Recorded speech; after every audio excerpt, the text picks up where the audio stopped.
Hey y'all, today I'm bringing you another video in the My Retired Life series. This one I'm going to share 6 things that I really wish I had done before I retired. Welcome back. My name is Diane. This is a place where we embrace style, beauty, fashion, and all things fabulous, especially if you're over the age of 50. Whether you're already retired or is just around the corner, I hope the experiences that I share with you can help you to reflect on your own life, maybe laugh a little, and maybe even learn something along the way. So let's jump right into the video. These I'm doing in no particular order, but the first thing I wish I had done was embraced my creative side and possibly pursued a career in fashion or art. This one really gets to my heart, y'all, because for as long as I can remember, I've always been interested in fashion. And believe it or not, graduating from high school, I wanted to be a registered nurse.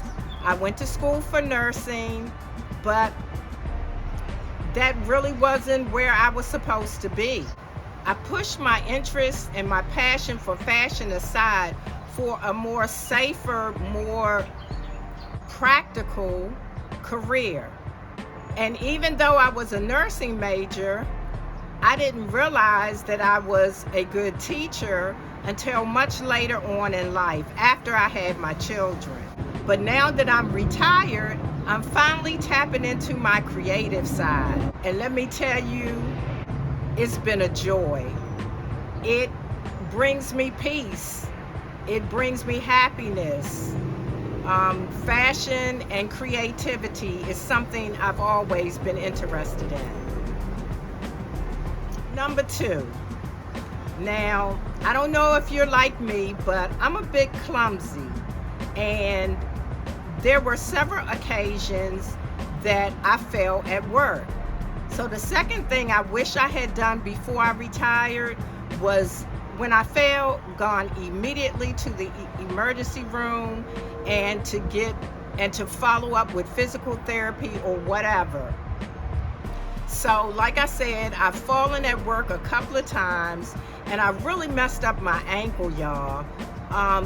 You know, when you fall, especially if a lot of people are around, you're a little embarrassed and you try to jump right up and make sure or tell everybody, oh, I'm okay, when really you may not. If you feel any pain, even if you don't, go to the emergency room, follow up with the doctor, and trust me, later on in life, those injuries can come back to haunt you. Now, talking about my feet, the third thing I wish I had done differently, or I wish I had done before I retired, was not to have worn pointy-toe, high-heel shoes every day.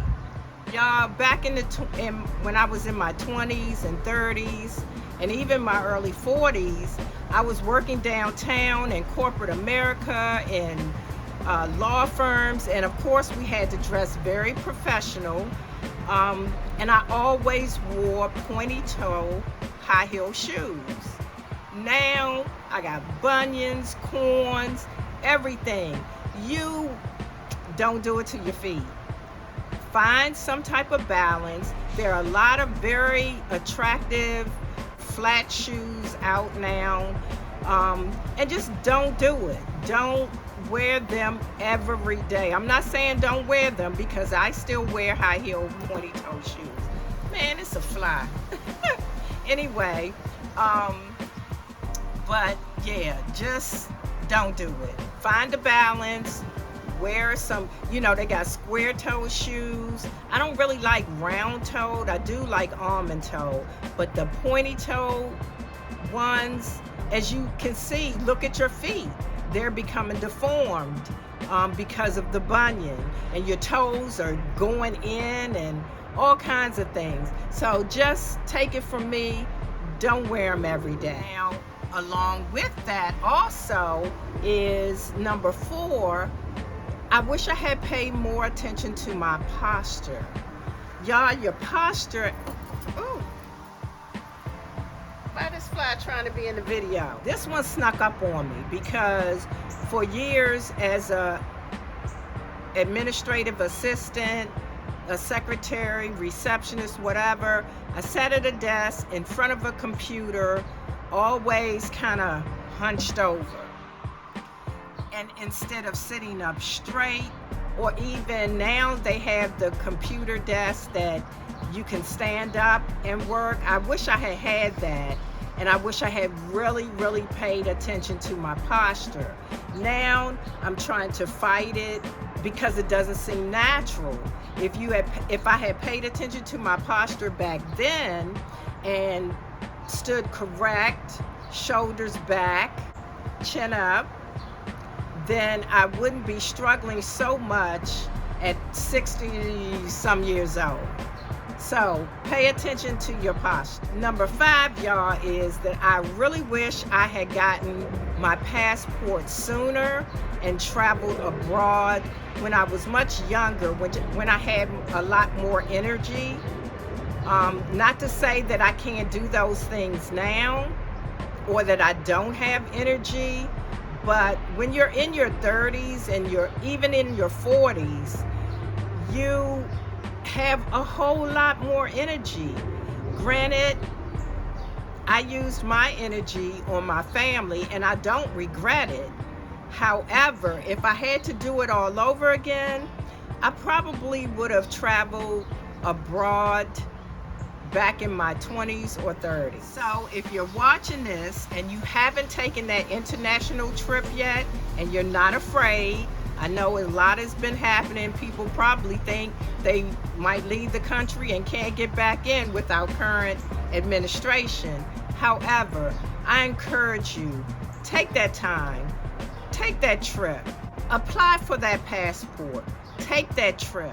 Applying for the passport really doesn't take much, and even if you don't have a trip planned already, at least you'll have it when the time comes. And the 6th thing that I wish I had done before I retired was taking more vacations. But guess what, y'all? Every day kind of seems like a vacation. I wish I could say that I was one of those people who at the end of the year had use or lose leave, but I wasn't. Most of my vacation time, or even a lot of my sick leave, was used up on my family, my children. Granted, I do not regret that at all because I was there. I went on field trips. I watched my children grow. I was a part of their lives, so I don't regret that at all. But sometimes you need to disconnect from the everyday mundane life. Now, don't get it wrong. I did take some vacations, but I wish I had made it a regular practice of at least taking one vacation every year. So those are the 6 things that I wish I had done before I retired. I hope this encourages you to reflect on your own journey, whether you're years away from retirement or it's just around the corner, or if you're already retired. And if you made it this far in the video, please hit the like button, subscribe to my channel, and turn on the notification bell so that you will be notified the next time I upload a video. Until next time, remember, always be kind to people because you never know what someone may be going through. Until we meet again, bye-bye.